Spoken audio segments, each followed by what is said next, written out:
It is late. If you know, Gets you can't get to it, you can't get to it. Good evening. Right. You know, it's- Very good. Yeah. Smell like over. Professor Hale. No. it's quite a bit of rain we got. I know, right? In bursts. Are you happy? 2 days ago, too. No, It was like very, very intense. Deegan's no, I just pressed the button. Tim Deegan's funny. It takes away some gas. I'm gonna be so curious, because we drive up to Sawmill in order to visit Janice parents in Richfield, It's Connecticut. gonna be in this Really room. good. They said Some of about it's it. work. Right, that's right. As you go up, and I'm curious, like, what it's gonna, what the final stage. We're kind of on our own here tonight. It was a nice. Well, I think the highest. I meant speech, what happened was I, the last meeting, bought myself a tiny little laptop for purpose. And my wife borrowed it to go out to California for work and didn't make it off the plane. Getting close? Go? It's exactly 7:30. Yep. Okay, thank you. No. This is a gavel. Yeah, here's the gavel. Yeah, bang, bang, Let me hear bang. you bang it. Right. Thank you. Good evening and welcome to the planning board meeting of the Village of Dobbs Ferry on June 2, 2022. We have 6 items on our agenda tonight. And we will move forward immediately with item number 1. 2 Summit Terrace, public hearing for proposed extension of existing room and partial garage configuration. I just have to re-log in. Something wasn't working on here. I can't hear it. She said she has to relog Relog in. because nothing was, because something wasn't Okay. working. So we're not online yet? Oh, you are. Just Oh. this computer wasn't working. Okay. So my presentation is not going to be available. Hi, my name is Mitch Koch. It's great to see all of you. I'm the architect of record for Jason and Lauren at 2 Summit Terrace. We're here tonight to discuss our proposal to make a small addition to the rear of the house. In fact, it's somewhat less than 40 square feet. And we wouldn't be here if it weren't for the fact that part of it is a little bit taller than 10 feet. And thus, we're here for your, for site plan review. And essentially, tell me when I can you get me, oh, okay, great. Let me see if I can share a screen with. How do, sorry, guys. It's okay.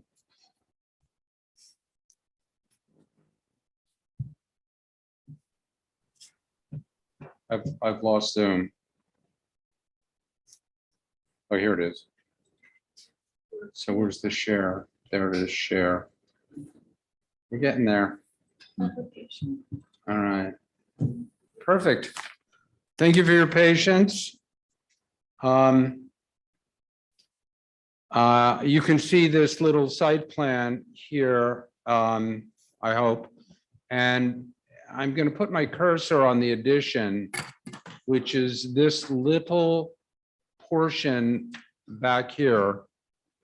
And essentially, I want to point out that we are at the end of Summit Terrace, and this is the Juring estate, and so is this. There's no neighbor other than Bambi and her friends. Right. Looking at us. And essentially, it's a very small and understated addition. And let's see if I can create this as a.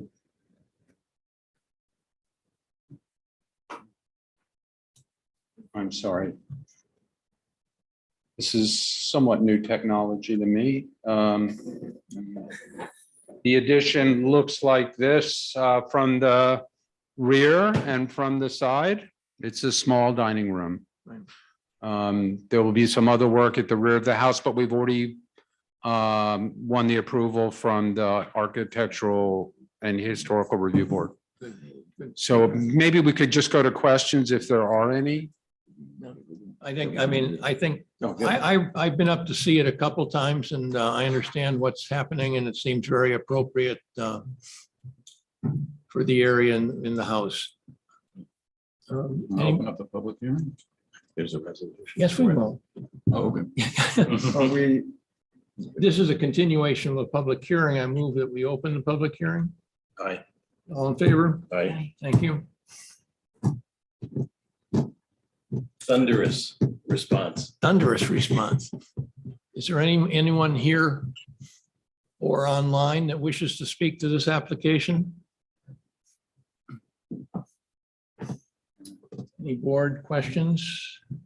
there was also consideration last time of waiving. Waiving.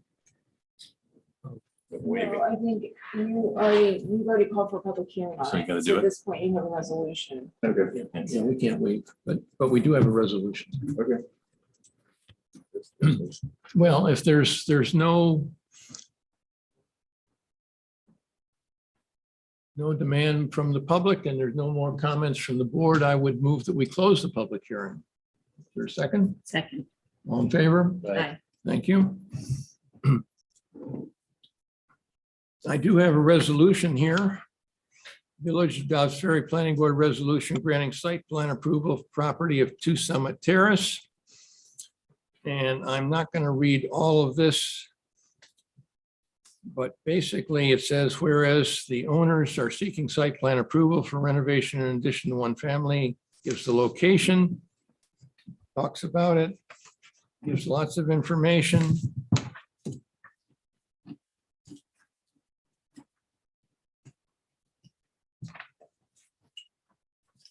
Landscaping would be done, commencing of work, issuance of C of O. And it's our normal resolution. I would move that we approve the resolution. Is there a second? Second. All in favor? Aye. Aye. Thank you. Goodbye. Thank you very much. Good luck with your project. Thank you very much. You're welcome.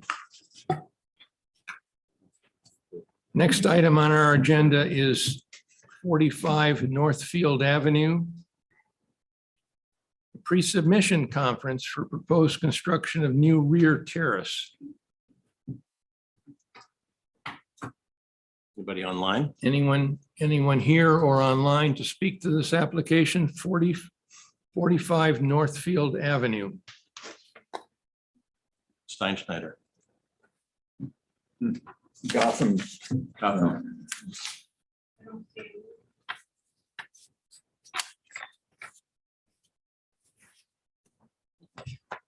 We can always come back to him. Let's skip to the next one. Yeah. And here's Northfield. If the applicant is not prepared, That's my question too. we'll go forward and come back to them later on. Item number 3 on our agenda is 55 Livingston Avenue, pre-submission conference for proposed installation of overflow drain to existing stormwater catch basin.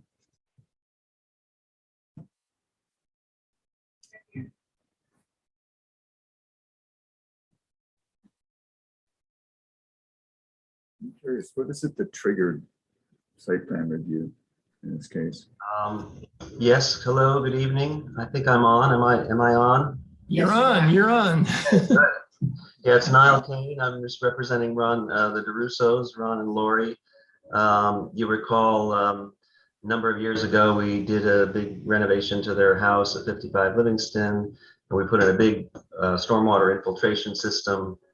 And you'll also recall, I believe last summer, there were 2 really severe storms. I think it was the first time, lived here since 2000.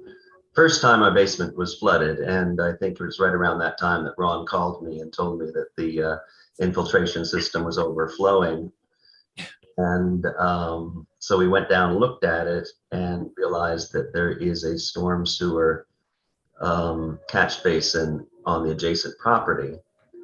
And we contacted the Livingston Ridge Housing Authority, what were the association, and proposed that we put a overflow drain and connect it to the stormwater storm drain on their property. And to which they readily agreed, and they wrote us, you should have a permission letter from them, I think, stating that they not only approve it, but they desire us to do that.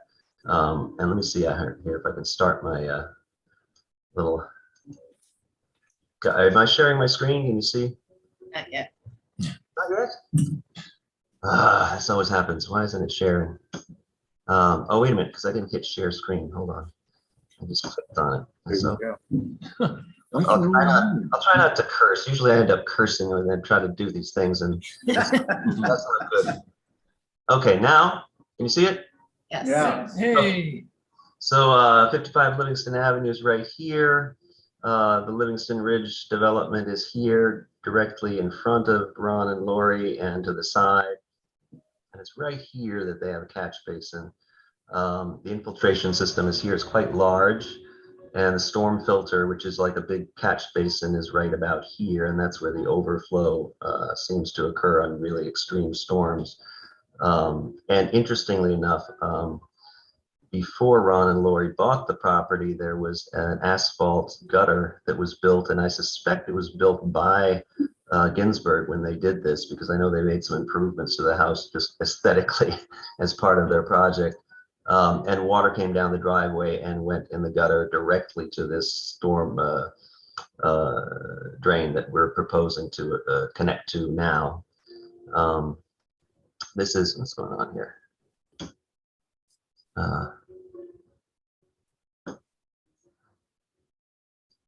Yeah. Okay. So, so this is the survey that shows the storm drain here. This is, of course, Ron's property here. As you can see, there's little. This is the storm filter here, and in this area is the whole field of infiltrator. And again, we're proposing to do a drain from here to here.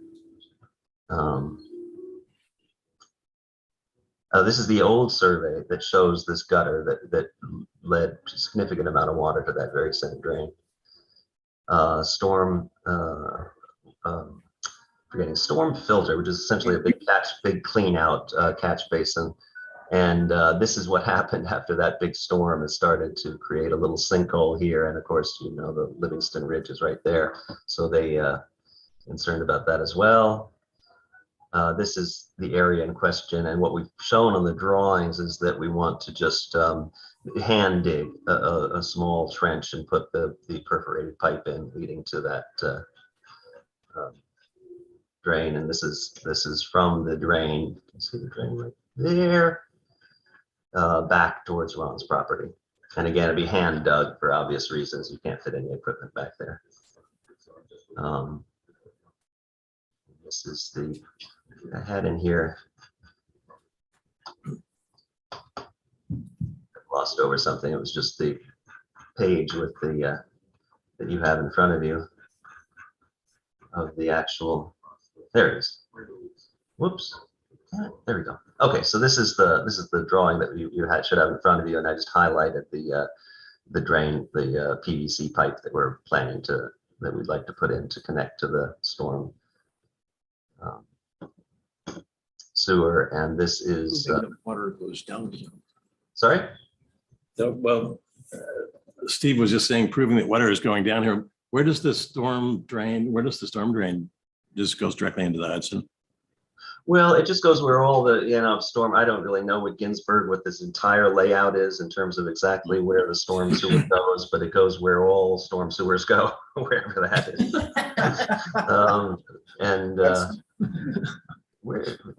So anyway, this is existing, The kitchen.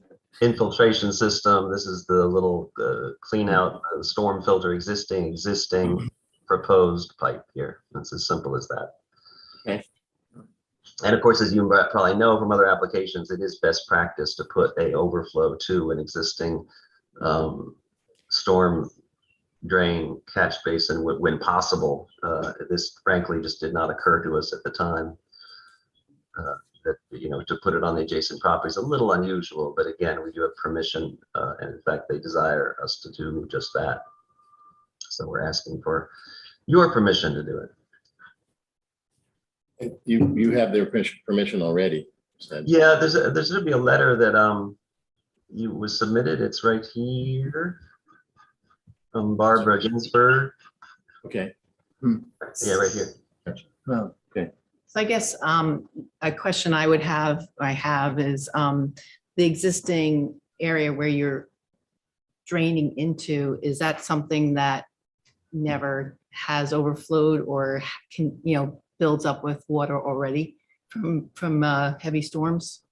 Just the very heavy storms, the 100-year storms, and every infiltration system has an overflow. I mean, it's not something that's unusual. It's just that often it goes, sometimes it percolates into the soil, and sometimes you have a little rain garden area. And like I said, sort of best practice is to be able to attach it to a storm sewer system for overflow. So it's nothing unusual about it. But the only thing that I guess is a little unusual is these very heavy storms that we've been having, and we know we're going to have more of them. So doing this is a prudent thing to do. So I guess the question I am trying to figure out is where the water is going into the overflow, does that space now overflow or does it build up with water? Oh, no. You mean on the Livingston Ridge property? Yeah. Yeah, no. I mean, this, like I said, this was actually, sort of designed to try to mitigate the water flowing from this property way back when there was no infiltration system at all. So it was accepting a significant amount of water from 55 Livingston in the past. And we thought we'll stop that. It's desirable to stop that, but just for overflow, not whereas in the past this was continuous. Every time it rained, it would be flowing onto their property. Right. Now it's only at the worst big, huge, crazy storms that we've been experiencing. Right. But just to continue that thought, don't we need to confirm that it has the capacity to take this additional load? That's what I was wondering. Well, yeah, I mean, but the additional load is only there's no question it does, because again, it was taking water from this property continuously and also in the huge storms, so it was taking more than we would experience in the one or two occasions where we have these crazy 100-year storms coming through.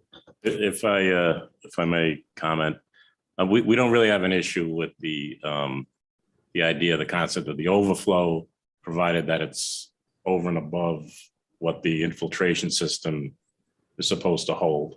Right. Which, the thing that kind of bothered me looking at the application was the letter from Livingston Ridge seemed to kind of imply that they're okay with this as long as it meets the code, and that the village's engineer reviews it, as if to say we were confirming the capacity of their system.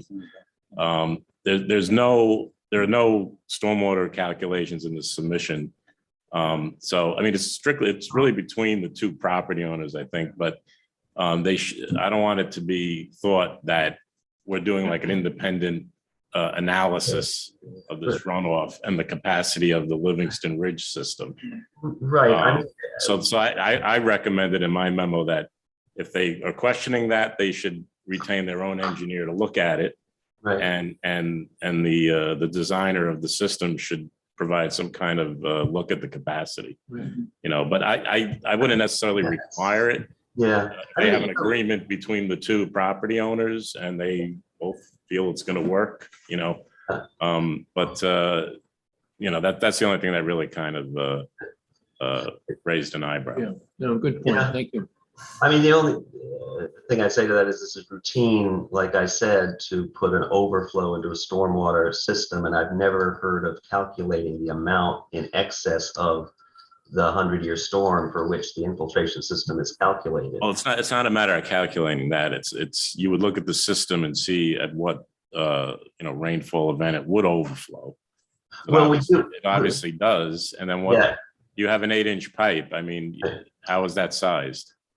Well, that's the size that has actually been stipulated typically by Pond Engineering historically. They want an 8-inch pipe. And I would say also that the infiltration system that we have in place has been reviewed extensively by Han Engineering when we put it in to be, and they approved and, supported, what's the word I'm looking for? They stated that, yes, this is designed properly for the property. So all of that is correct. I mean, I have those original calculations. They were submitted to the building department as part of the renovation. I didn't think frankly, to resubmit them, but. Well, those calculations wouldn't take into account an overflow. So. Well, I know, like and they said, never do. It's never. Of course they do. No, They don't. do. Well, Okay. no, I mean, we've They don't. connected to an overflow based on an excess of a 100-year storm, and there's no way to know what excess that is going to be. There just isn't. You don't know. There's no way you could calculate in excess of a 100-year storm for which you're designing for. I don't think we should debate that. I think, like I said, if it's between property owners, in my view. Yeah. So if they're okay with putting the water into their system and they're comfortable with it, but they seem to feel like our review was confirming that they had capacity. It seemed to be implied by their letter. That's all. Right. I understand that. And quite frankly, I think that it was kind of picking up on the letter that we wrote them, that I kind of worked with Ron on, saying, be assured that we're going to go through the proper process with the village and have their engineer review it, because your engineer reviews all these things as part of the planning board. In fact, that's why Dan Romer said, when I said, we're not moving that much soil, why does it need to go here? He said, this is the only way that our engineer is going to review it, is if it goes before the planning board. So that all was part of, the sort of conversation about bringing it before the planning board. But I get your point. If they, we can go back to them, and I guess, I don't know. I don't know. What do you? I mean, I think maybe they should change their statement somewhat and realize that there is not an analysis of this that we're reviewing. Right. It's just a concept. Yeah, could we word something like that? Okay. I mean, I could probably think of some way to. Or just take that out and just say they're okay with the connection, But we are before you tonight to vet it in some fashion, right? I mean, to review it and approve it in some fashion based on some criteria, right? I mean, otherwise we wouldn't be here.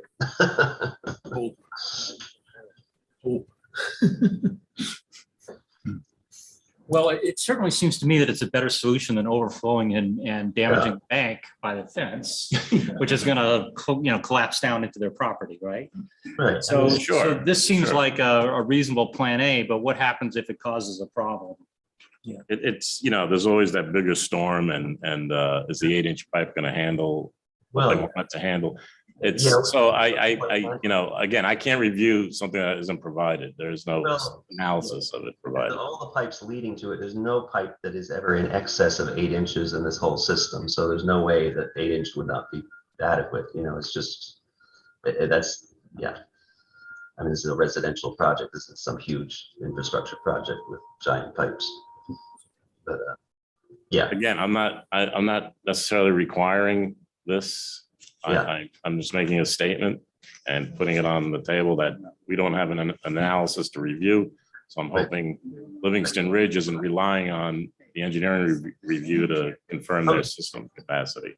all right, I get it. I get it. I'm just, yeah, okay. We'll figure out a way to get them to sort of understand that that's the case. There's no technical engineering review of the exact volume of water when it overflows in a excess of 100-year storm or whatever storms we've been having. Yes, get them to. But I think, if I may, Anthony, I think though that letter needs to be amended. I mean, Well, I understand. That's what I mean. That's No, what no, you're- I'm not, hold on a second. I wasn't talking to you. I'm talking to the board. Okay, Um, I can't tell who's you know, talking, frankly. isn't- Done. Excuse me. There's a letter, the basis of which is the neighbor's agreement to allow the water to go onto their property, and I think it ought to be correct. So presumably, is this coming back for a public hearing? Yes. I think that letter ought to go out to the adjacent property owner prior to that meeting so that they, with a notice that they know that this will be discussed. And if you want that letter to come from us, we'll send it. Just get us the other letter. Oh, well, you could send something to that effect. I mean, that kind of makes sense, right? That we're reviewing it, but we're not necessarily reviewing the capacity of your system or whatever. I mean, that makes more sense, I think, for it to come to you from you. Because I don't know, I'm sort of trying to articulate what you're trying to say as a second, person. I think Yeah, I mean, they just need to know that Yeah, this engineer is not reviewing the capacity of. Right. Yeah. I think that's perfect. Say that. And that we're not agreeing that anything that happens Right. is, the consequence of whatever happens is not on the village. Right Because under it's our between purview. you guys. I think if you did an approval and that was the contingent, you stated that clearly as part of the approval, I mean, ultimately you would in the end, I guess, but if you want to send out something to that effect now, so it's clear, I think that makes perfect sense. I think we have to have a public hearing, right? Yeah, no, we will. Yeah, no, I'm not suggesting that you don't, I suggest that would be the ultimate. All right. So why don't you have that? No, That makes we- perfect sense. that I'm going to. Okay. Anthony, would that address your concerns? I think so. Okay. All right. All right. I move that we call for a public hearing in our next board meeting. Yeah. Is there a second? All in favor? Aye. Thank you. This letter, are we assigning the building department to reach out to the neighboring or? No, how's that? I guess we can let Mr. Kane do that, and then, Okay. No, you're gonna send the letter? But you're gonna send me something with the verbiage that you want, because that makes sense. I don't want to be putting, you saying something, and you say, well, that's not exactly what I want. I think, you want to send me something, and then we can. Well, aren't we just looking for an agreement from Livingston Ridge that they're allowing them to do this? Yeah. Just take out the part that contingent upon that it's reviewed and approved by an engineer associated with the village. That was the language I used. It's simple. Yeah, I think that should Okay, come out. okay, fine, you're overcomplicating it, fine, okay. Yeah, Yeah. Okay. Is that agreeable now? Yeah, I guess, Ron, are you there? John is, I believe, No, instead of, Ron. No, Ron DeRusso. I can't. Anthony, you mean No. Anthony? the answer is no. The owner, no, yeah, no. I just thought, should bet it with the owner too. Oh, But no. that makes sense. It's fine. We'll do that. Oh, Renata is here. Okay. Is that person? It just said, I don't know. Is that the owner? Yes. Hi, this is Ron DeRusso, 55 Livingston Avenue, Dobbsbury. Can you hear me? yes. Yeah. Okay, so a couple of things. For one thing, is it necessary to send a letter to 44 neighbors where this really only applies to Livingston Ridge and ourselves and the Property Manager Association for Livingston Ridge? I mean, I went through certified mail to mail 44 letters to people who really don't care about this issue. No, I assume that's the for the first homeowner one. association. They're the ones that are, Right, that's what I would hope. It's not to everybody. They're not gonna agree to that. I mean, it doesn't make sense to ask them to agree. It's the homeowners association that is the. Right, I just wanted to clarify that. Yeah, no, good, yeah, I don't mean to be answering the question, I'm just saying that. makes Secondly, sense to me. Right, are you referring to the capacity of the storm drain or solely the PVC pipe was the other question I had. I was referring to the capacity of the Livingston Ridge system to accept. Right, the flow. Livingston Ridge system in the past has handled all of the water from 55 Livingston Avenue, So that not was- just an overflow. Yeah. So how would it not handle an overflow now? I mean, look, I just feel it's implying that there's some analysis being done. I understand And I'm liability. trying to rectify, or just make that clear. That we weren't given an analysis to review, and we're not doing an independent analysis of that. I don't have any details on the Livingston Ridge system.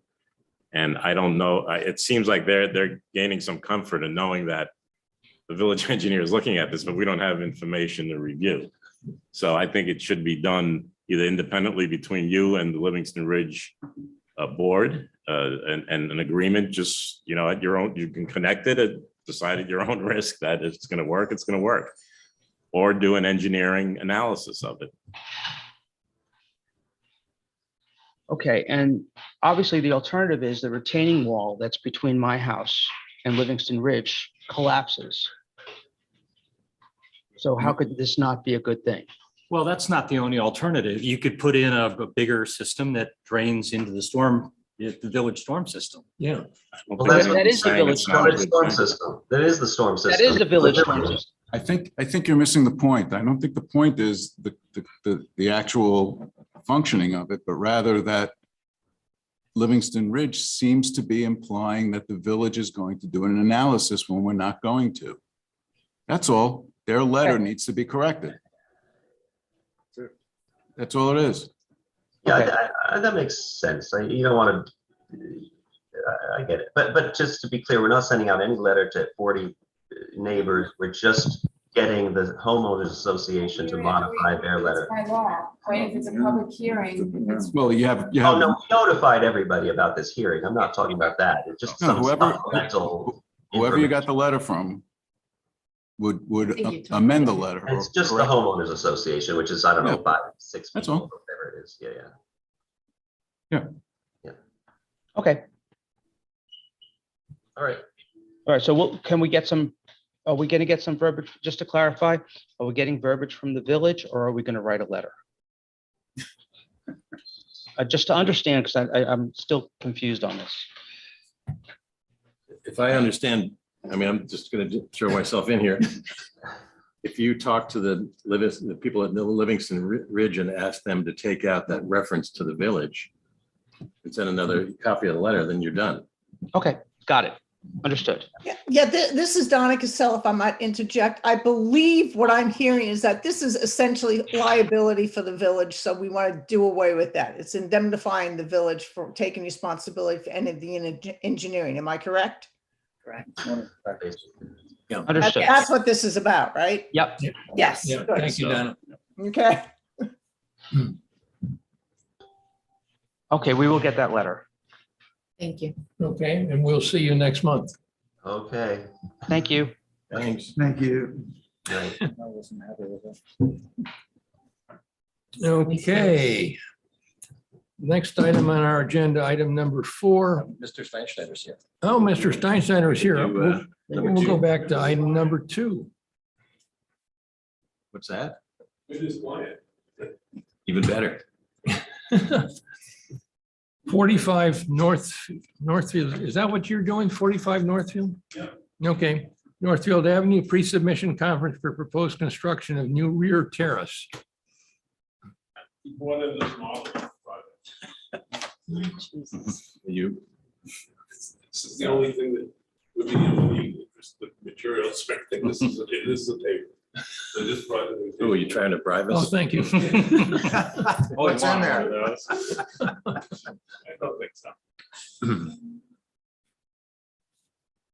Which one is it? Probably do the one that's the PDF. Yeah, and then full screen.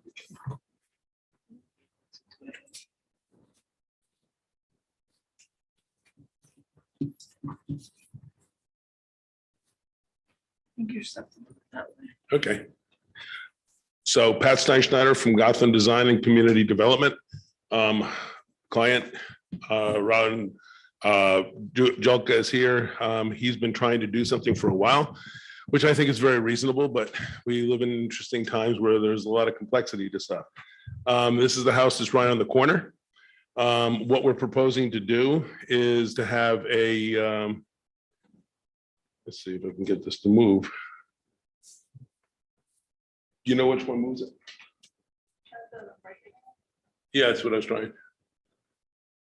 Up, down, back, doesn't work.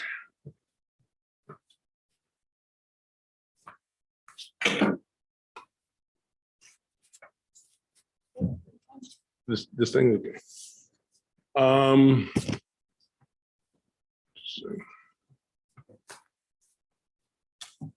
So this shows location of the site. It's right on Northfield, right on the corner. It's a good sized piece of property. There's an existing house, which is fairly nice. Trying to get this thing to go in the right order. There we go. Another just example. These are from the town of Greenberg's map showing the size of the property. Property is a good size. We were originally trying to do something that was more, in my opinion, appropriate and more fun, but we haven't gotten success yet with the zoning board. So we do want to get something done now, which is just the terrace in the back of the house. Right now on the property, you can see behind the house, there's a series of different brick paved areas. We're consolidating all of those into one area.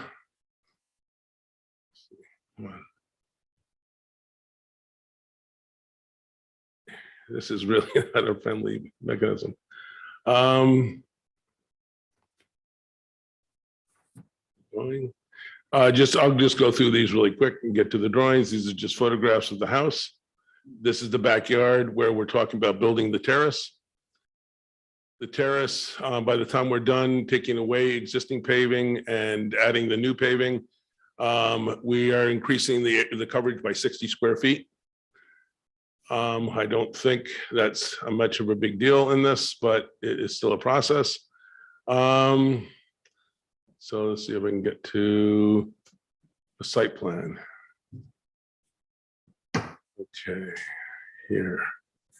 So what you see in the back is the rectangular terrace on the back of the house. It's effectively the width of the back of the house. It sticks out into the backyard. It meets all the setbacks. Actually, if it was a structure, it meets the setbacks. It would be allowed to be closer to the property lines if it was, because it is paving, it's not a structure. We're planning to put silt fence up and control the area during construction. I'm not really, I guess one of the things here is I'm not really sure what your concerns would be about a terrace with the addition of 60 square feet. If I knew what it was, I could answer that question. Is it code compliant? Yeah. What was the ZBA's issue? Well, ZBA's issue is a little different because we weren't trying to do just a terrace. What we were trying to do was actually have a terrace with a canopy roof over it. And that would necessitate a variance for if this is, connoted as a building. Then it would be, we would be over the 27% building and site coverage. And we went before them and they didn't really give us a reason for denying it. We're waiting still to get their argument on it, but they did deny it. So, we want to still get some use this summer. So we'd like to get at least the terrace done. We can then pursue things other ways. But the terrace we're putting in completely is consistent with what we would want to do eventually if we did get to do the canopy. So the impervious is 54%? We're less than 54. We're at 49%. We're going up, we're literally going up 60 square feet. We're going from 48 something to 49 something. In the property, I noticed that there's, out farther from the terrace, there's this sort of open areas. There's the brick paved walkway, and then off to the left is just a grassy area there. And that's all included in the calculations. And we're removing some of that. In fact, almost all the brick that's there now, we're removing. So what we're really doing is we're consolidating all of the brickwork into an area, the paver area. So it'll really be one articulated area that'll be easy to entertain, have tables and things like that. Right now, it's a lot of small pieces that really don't work. Let's see that calculation right here. Yeah, we're going from 48.88 to 49.76. Is this something you feel you need to have a public hearing for? We don't have to have a public hearing. We'd like to have a public hearing. If you'd like to, then go for it. But I'm not sure what, I mean, again, it would be good if there was some issue here that you'd want us to be addressing. Yeah. Because I don't see what is the concern. Know about it? Yeah, the neighbors have been actually notified originally for the zoning, which they didn't, no one objected to, and then for the planning, they've been noticed, as well as for the architectural review board, where I'm gonna have a bigger question about what their concern is, unless it's the color of the paver. Which you brought for us to see. I think it's big enough. I'd be more comfortable having a public hearing. Yeah, I think so. I don't think we want to. It's just one more month.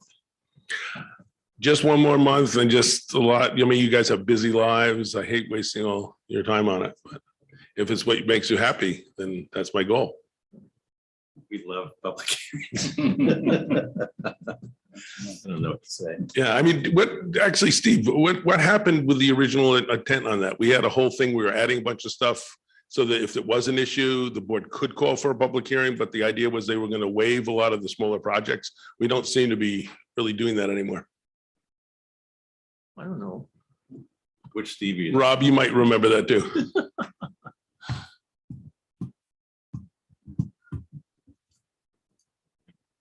I don't know. I don't have any concerns if, as long as it is code compliant that way. Yeah, I don't even.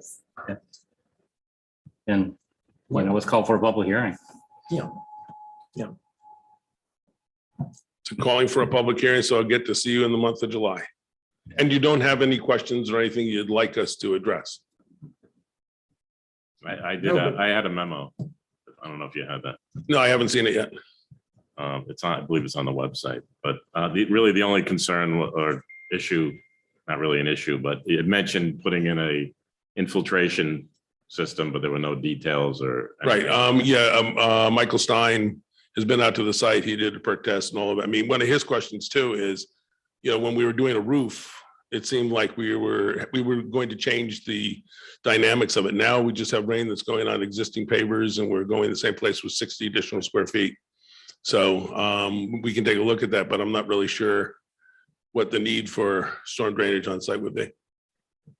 We're actually moving pavers further away from the property line, so. I'm not asking for it. You had it on your plan and there were no details. I'll clarify. That gives me something to do between now and the next meeting. I'll clarify that. 60 square feet, I'm not sure. If you want, I can opine on the drainage system at Livingston Ridge. I was the person who coordinated that. So.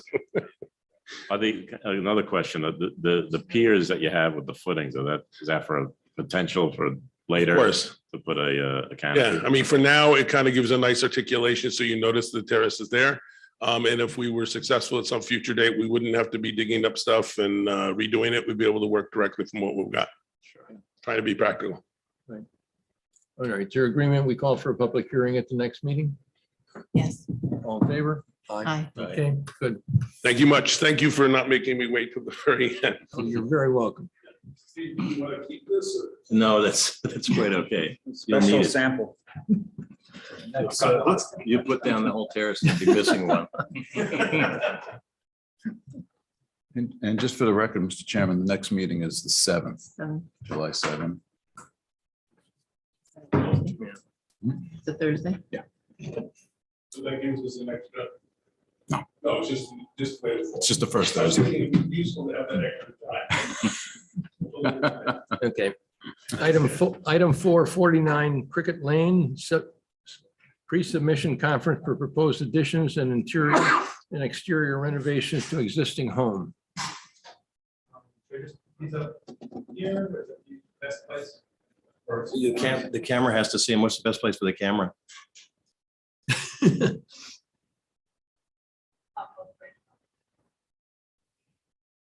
I'll get that.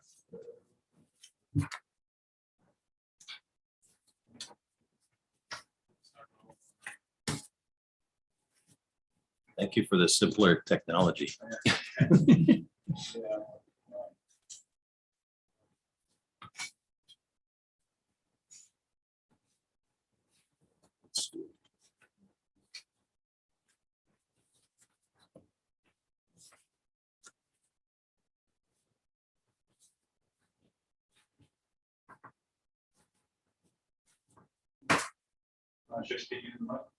Yes, please. You can take it off the stand if you need to.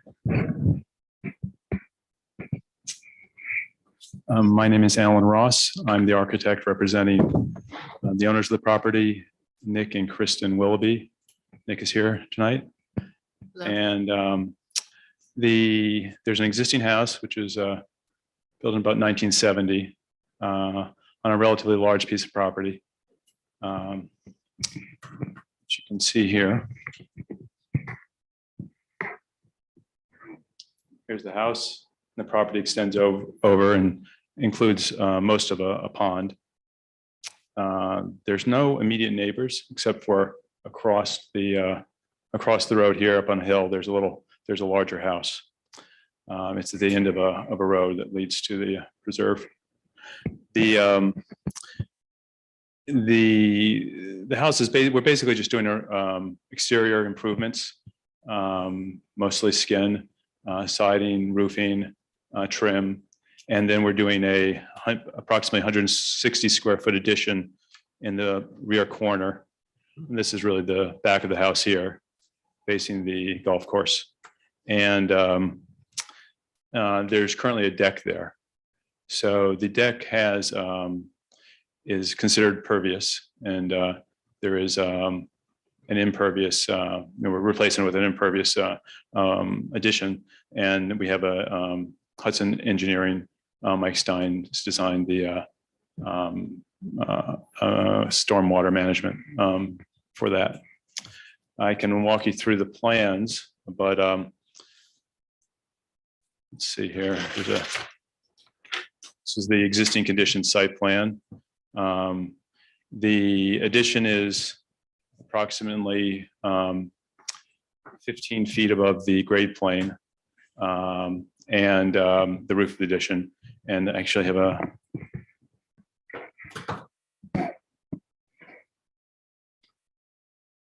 the elevations here. You can I'll switch to a rendered elevation. It shows it the most clearly.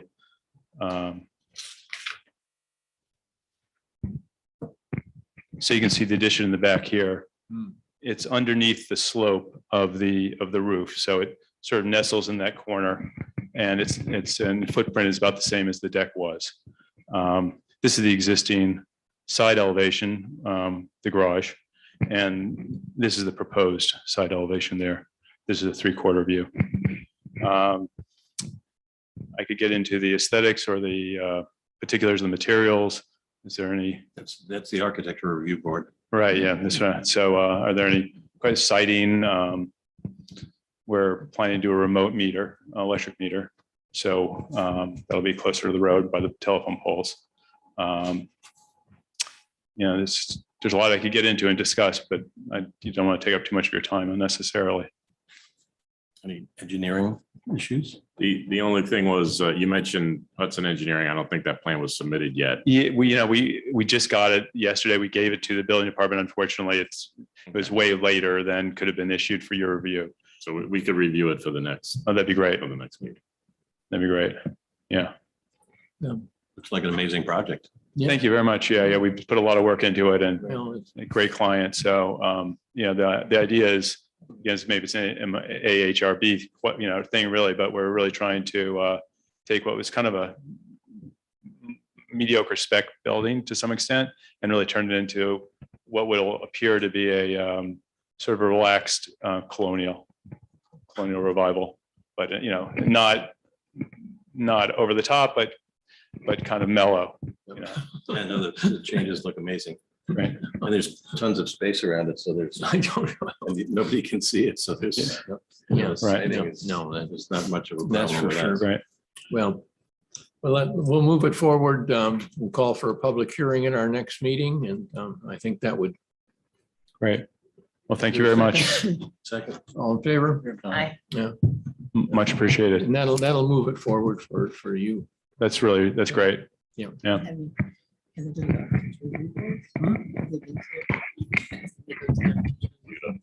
Yeah, they were. Have you been to the architectural review board? No, we just did the drawings tonight. Oh, I see. Yeah. I see. Yeah. Sorry. Yeah. That vote was to set the public hearing, correct? Correct. Correct. Yeah. Yes. Thank you. Item number 5 on our agenda is 555 Broadway, Mercy College, referral from the Board of Trustees for proposed construction of pavilion in the Grove area and upgrades to the R lot.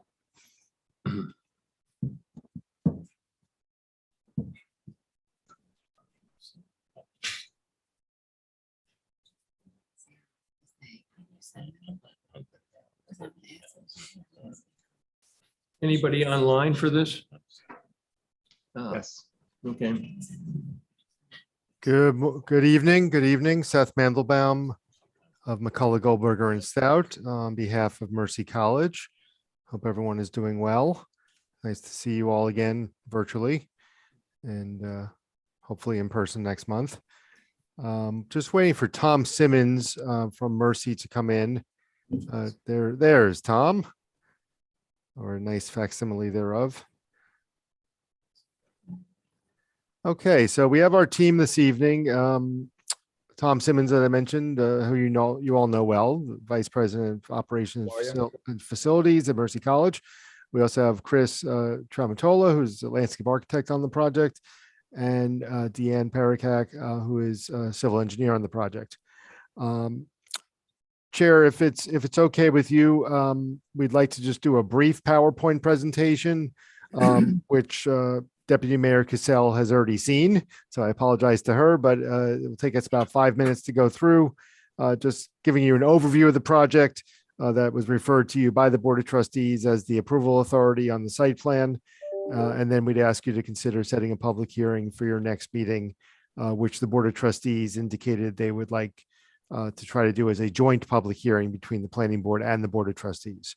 We were before them on May 10th, and they indicated that was their preference, if at all possible. Okay.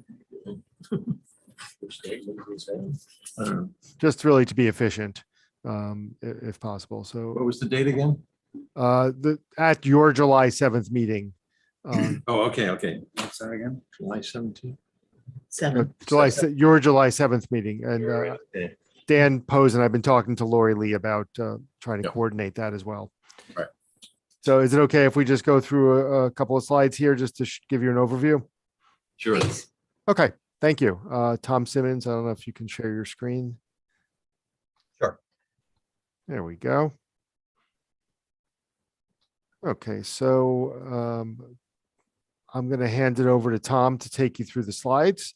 And we do have the memos from Valerie Monastra and Anthony Oliveri. So we will file responses to those comments by the June 22nd deadline for your meeting. So you'll have those before the public hearing. But happy to answer any questions, and I'll now hand it over to Tom. Good evening, all. This project continues some of the site and landscape improvements we've been doing on the campus that we think has strengthened Mercy's Dobbs Ferry campus to be a good fit in the greater community, including Dobbs Ferry. As we go through a couple slides tonight, I wanted to briefly update you on the Route 9 DOT project that you graciously have been waiting for us to advance. I've been communicating with folks there in the village to let them know that the DOT is finally, we're at a spot where we're going to be bidding that project. So we'll just briefly remind you about that. And then we're going to talk briefly about a new pavilion in the Grove area, and then some improvements in the R lot project. So we'll show you those. And then as Seth mentioned, we were hopeful for the public hearing to be assigned for your next meeting. So the two areas we're talking about are this area on the middle of campus that is really mostly a treed area that we call our Grove area. And we have a project that looks at putting a permanent wood structure pavilion within that area. Briefly, I didn't know if anybody had any questions, but before we go further, I did put a slide in here just to let you know, because you've asked me a couple times about the 2016 condition when we built the new residence hall where we had to add that turning lane and those things. And it's been quite a journey that we've been working with the DOT on that. And to make a long story short, we had a lot of different things we had to do with land donations, first with easements and then permanent donations, and then a 40-year title search with the Attorney General's office. But everything has finally been filed with Westchester County for the permanent land transfers. They have asked us to redo the signaling design on that, which has been done by McLaren, and we're all ready to go on that. So I just wanted to thank you for your patience on that. And I don't know if anybody has any questions, but with that, that was a project that required us to add this third lane and the turning lane and the different signage and everything that's happening out the front entrance of the college. So I just thought I'd briefly let you know what was happening with that. But back to the project on hand that we have in front of you tonight. In the Grove area, over the last 3 years, since the pandemic has been upon us, we have put a series of tents out in this area. And like others, Mercy College has had a lot of their open house, accepted student days, some classes, some little arts groups and things getting together using outside space to be more socially distanced and it's really kind of taken off. We have had 2 tents there, almost 100 foot by 40 foot over the last couple of years. We permitted them through your building department, and it's kind of costly and it's not real sustainable to be putting these up and down all the time. So what we had looked at doing in this area, complementing it, was to work with a designer and to actually create a kind of a pavilion, open structure timber pavilion within this Grove area. With that, I'll just show you a couple precedents, and then I'm going to turn it over to our designer to talk a little bit more about it. But, you know, the idea, some of this fits in with some of these features that you really helped Mercy with on our big plaza that we did, and some of the stormwater retention areas we did about the new residence hall all through that plaza in there. An open timbered structure, some natural stone seating like we've done before, and then a stone dust path that will kind of mimic what already occurs on the Croton Aqueduct Trail, which is adjacent right over here near this. So with that, real briefly, I will ask Chris to just talk a little bit about some of the zoning calculations and the features of the pavilion. Good evening, Chris Tramitola, landscape architect. Can everyone hear me? Yes. As Tom introduced, the pavilion here is a heavy timber pavilion set into the Grove section of the campus. For anyone who's been over to the Grove section of Mercy College campus, you'll see that there's a lot of heritage vegetation there, a lot of large trees. Unfortunately, those trees have been lacking a certain amount of TLC over the years and need some attention. As part of this project, putting this pavilion in and these paths, since we're going within the drip lines of the trees, we'll be working with an arborist to make sure that the trees are limbed correctly, they're pruned. There are a number of large trees that will need to come down as they're in extremely poor health and pose a risk, regardless of this project. But we're taking in to account the vegetation. The pavilion itself would be a heavy timber pavilion, 10 by 10 timber posts, heavy timber joists, and a hammer truss, as you can see there. It's very nice. It's very decorative. Since we have some topography on the site as well, this would be notched into that slope, as you can see in that section there, and provide a destination on the campus in a portion of the campus right now that is a bit neglected. As you can see here on that image, the view from the south side near Landing Drive, this is actually from the perimeter road on Mercy College's campus. The pavilion itself is a very small visual impact. And this actually doesn't take into account the additional vegetation that you see on the planting plan. We actually had to remove that from the 3D rendering so that you see what we're even talking about. Other than that, it would be a structure made of natural materials. We have timber for the frame, a standing seam metal roof, and the stone for the actual patio underneath of it for the floor would be a natural stone. So it would be very handsome. It would be built to withstand the test of time and not pose any risk. And we see the use of this kind of mimicking the Croton Aqueduct Trail use. So it would close at dusk. We do have some task lighting within it. But we would see this as more of a park feature used for a variety of small events and things that do occur now on the campus, but more under tents that we spend a lot of money putting up and down. And as people use them underneath, the floor becomes with mud, with the rain, with heels. It turns into a lot where people have asked me to, have floors put down under them, those type of things. So it seems like this is a better route for all. And I think it will fit well in that area that kind of works as a forever wild park feeling area of the campus. The other project is our R lot, which is the lot down at the bottom edge of the campus. It's behind the turf field, and with the grading, you almost can't see it down below. And this is just really a rebuild of existing. Some of the pavement and things have settled in different areas, so we're improving some drainage on it. We're going to do a couple curbs. We're going to introduce the same lights that we had worked with you on the Hudson Hall project, that same family of dark sky lights that we've also put on the train path that we did on the MTA side of the campus. So some of this is just regular maintenance and cleaning and stuff like that. And to do that, there's no increase in parking spaces. There's currently 182 spaces, and we're going to continue to do that. And we have our engineer here, Deanne, with us that can touch on anything real briefly that I might have left out.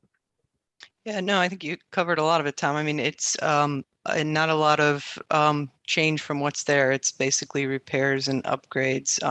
The pavement's in poor condition in a lot of areas. So we're doing a full depth reconstruction of it. So new subbase, asphalt, curbs, lighting, some drainage improvements on the upper portion of the lot to add some catch basins where they're a little insufficient right now for the shed area, drainage shed area it's picking up. We also had a geotechnical engineer. There's a gabion wall that runs along the lower side of the parking lot now. So we had a geotechnical engineer, Whitestone Associates, do a review of the wall. And so we're going to make some repairs to the gabion while we're doing the parking lot as well to make sure stays in good shape. And if anyone has any questions, we're glad to answer those, but that's our brief presentation for this evening. Good. Well, thank you. Thank you. Thank you. Thank you. I just, a couple of questions about the pavilion.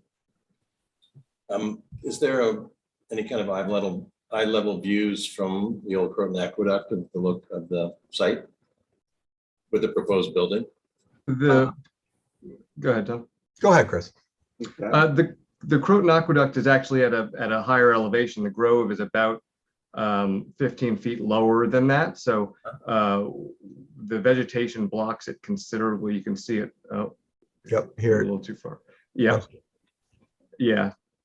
So if you go down to the grading here, you'll see on the right side of that where the path is for the aqueduct and the grading between that. That's a depression there, but there's a considerable slope right next to the road there to the left there, where that would be dug into the slope. Gotcha. But it might be useful just to have, some kind of photo assemblage to show what that looks like for the public, because there is a lot of public traffic on the aqueduct, of course. People will be surprised to see it. Right. Yeah, we'd be glad to do that. My other question is the 2 trees that you're going to take down. Can you tell me, it'd be nice to know the species, and if you're going to replace, put 2 big trees someplace else or plant some other trees? Yes, the 2 big trees coming down, both of them are in very poor health.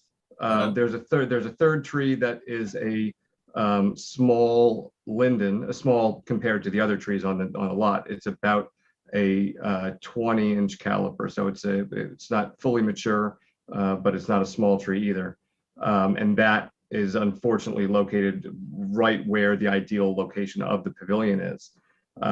We have looked at many options there, but replanting, revegetating to compensate for that tree is the best option. The other 2 trees, which are very large trees, are in extremely poor health and pose a risk. In fact, a 10-inch diameter branch actually fell just a couple weeks ago from one of those trees. Because the questions are going to be from the public about the trees, and if you have a plan for either planting other trees or some kind of a way of dealing with the public questions about this, it would be useful. Yes, for the public hearing, we will have a arborist report for not only the 3 trees that we're removing, but all of the trees within the Grove area of campus. Thank you. I have a question about the pavilion. Is it just a structure, or is there going to be electric and, bathrooms and stuff like that? There's electric that's run to it as well as fiber optic and telephone for emergency. There's no plumbing or sewer. Thank you.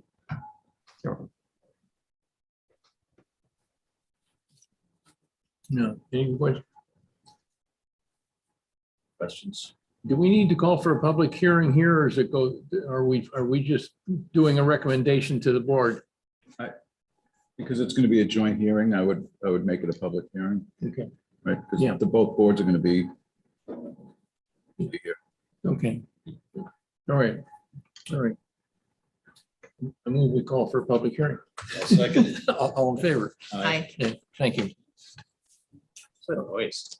Okay, thank you. Thank you very much. Thank you. It's great seeing everyone. Have a nice 4th, and we'll see you next month. Thank you. Nice presentation. Thank you very much. Take care. Last item on our agenda is Bramley Lane, pre-submission conference for proposed exterior renovations to existing home, including patio, erosion control, and drainage.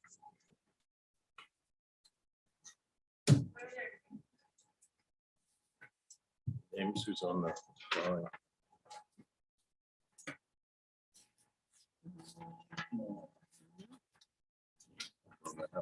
Mike Gordon. Michael Ford and Lauren Herzog. Hello. Hello. Hello.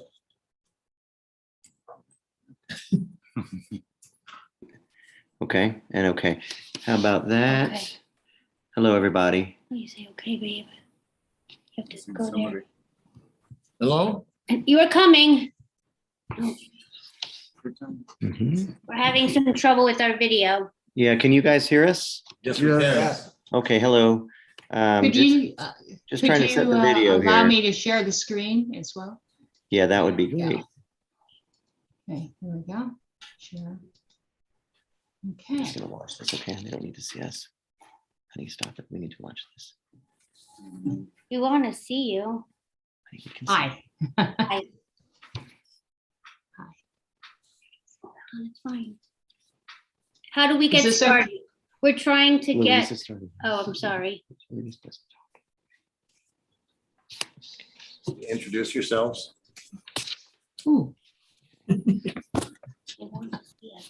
Hi there, I, this is Lauren and Michael here, the owners, and our video isn't working, but we can see you and we can hear you. Okay. Good. Hi. Wow. Okay. Did I, okay. We have a video of somebody. Hi. Hello, everyone. Did I, yeah, let me just get out of here. Yeah. Okay. We Dobbsbury should sponsor a Zoom. Okay. All right. I thought I shared the screen here. Yeah, we could see it. Go ahead. See it. Okay, you can see the screen. You can see it. Go ahead. Okay. All right, here we go. I guess my apologies. Okay. Good evening, everyone. My name is Louise Grigg. I'm an engineer representing the owners, Michael Ford and Lauren Hershog, in their application for restoration of an existing patio on the right side of their parcel at 11 Bromley. And it was my, let me see if we've got a shared screen with regard to the drawing itself. Yeah, we can see Can it. everyone see? Okay, awesome. Okay, thank you everyone for your patience. You're probably all laughing okay, here we go. Thank you for your patience, everyone. All right, the application before you tonight is the restoration of this little small patch of existing patio. And the removal of existing stone that was at this location and its replacement with pea gravel.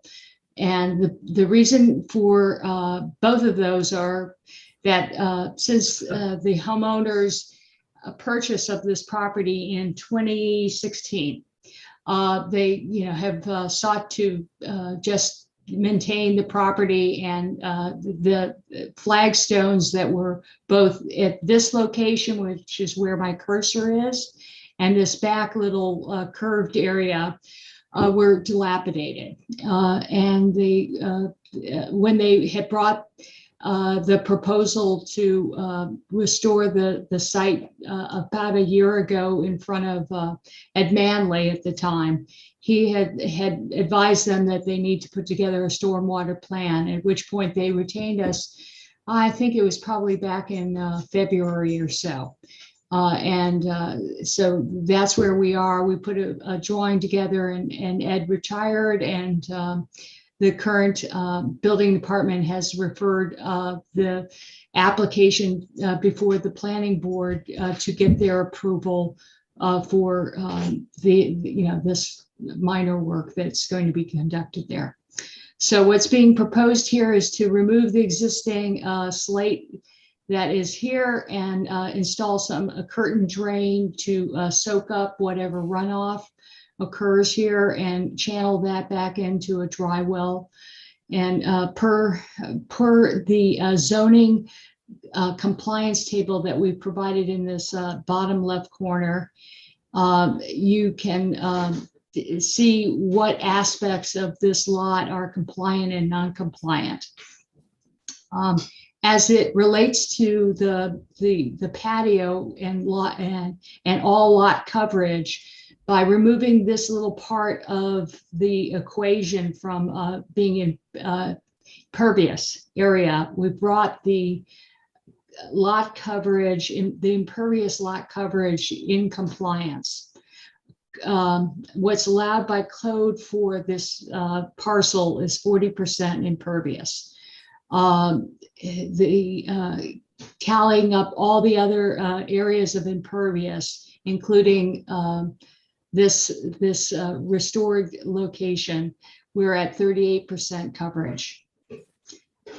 Without removal of this existing stone slate patio and replacing it with pea gravel, we would be higher than that. So if anyone has any questions, please ask them. I don't have any. Anthony, this I had kind a of, question. yeah, falls on you to mostly, doesn't it? No, we had a number of comments just on some of the calculations for the dry well system and all. Also, the plan seemed to refer to a front and a rear dry well. I'm not sure that's right. Seems like there's just one dry well. And so you could find our memo on the website if you don't already have it. But the other question I had was if you're reducing the impervious area, was there an existing problem with drainage? Is that why you're adding the dry well for the existing slate patio? No, there is not a problem with the existing drainage. We're just, the temptation is to soak up whatever runoff may be generated from the impervious surface. And so it doesn't encumber any neighbors or, it just is a matter of good. That's fine. That's good practice. It's fine. It just. Yeah, and that's, we're just, soaking up the moisture that's running off of the runoff, pardon me. Okay. We're just soaking it up. So in terms of our comments, we just need to see that it'll function correctly. There was some questions with the percolation and the calculation, and I think the offset from the property line, you'll see it, pretty straightforward comments. So the offset from the property line, are you referring to the edge of the patio with respect to the property line? No, for the dry well, actually. It's a 10-foot offset from the property front line and a 10-foot minimum from the right side property. It says somewhere, I believe, 10 foot to the center line or something like that. So yeah, it just maybe a correction in a note there. Okay. And Yeah, so it's right. So you see the diagram indicates 10 feet back from the front property line and 10 feet back from the right side yard. Great. So my apologies if there was a note in here that made reference to the rear and the front dry well, that will be corrected. And if there's also some confusing note with respect to a minimum 10-foot setback, that will be corrected too. So, and I see right there your confusion. Okay, right there. Very So good. Thank you. we'll go ahead and get that corrected. Thank you. Yes, I move that we call for a public hearing in our next meeting. Second, all in favor? Aye. Thank you. Thank you. Thank you. Thank you thank See you you next everyone. month. And thank you for your service. Yep. Okay, have a good night. You too. You too. I move we adjourn. I second. Aye. Just one thing really quickly for this board. There was a new tree regulations have gone into effect.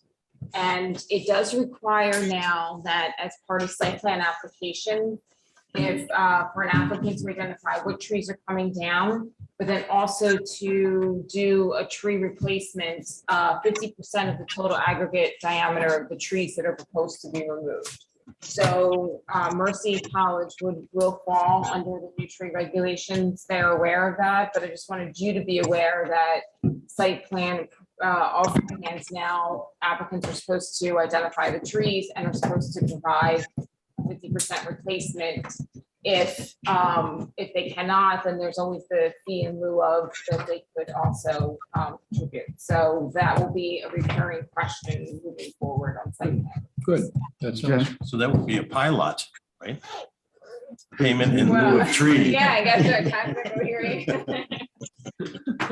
The Norway maples, get rid of them. Yeah, then you get rewards for those. Yeah.